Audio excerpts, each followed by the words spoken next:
3 बार के मुख्यमंत्री रहे, कोई चुनाव नहीं लड़े, मुख्यमंत्री बने और फिर 3 बार बनते रहे, 3 बार के प्रधानमंत्री। पूरी दुनिया में देश के सामर्थ्य का डंका बजाया है इन्होंने। और उसके बाद राहुल गांधी जी ऐसा कहते हैं तो राहुल गांधी जी को स्वयं का पहले विश्लेषण करना चाहिए, एक बार दर्पण के सामने खड़े होना चाहिए, फिर बोलना चाहिए। सर, ये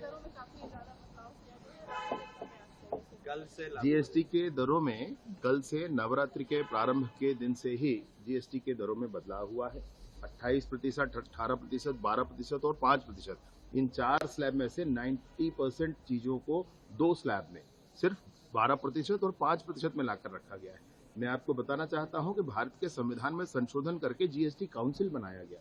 जीएसटी काउंसिल भी बहुमत के आधार नहीं, लगभग सहमति के आधार पर चलने वाला काउंसिल है।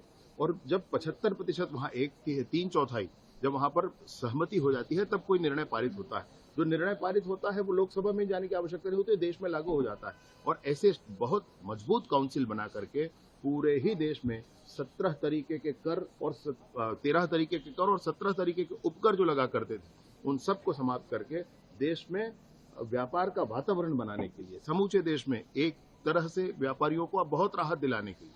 आप जब व्यापारी पहले हुआ करते थे तो आप ध्यान दें कि आपको कितने तरह के फाइल मेंटेन करने पड़ते थे। हर टैक्स के अलग फाइल आपको मेंटेन करना पड़ता था, हर चीज के लिए अलग मेंटेन करना, हर प्रदेश के लिए आपको अलग मेंटेन करना पड़ता था। आज पूरे देश में व्यापार का बड़ा माहौल है और इसीलिए 11वें नंबर से 4थे नंबर की अर्थव्यवस्था हम बन पाए हैं।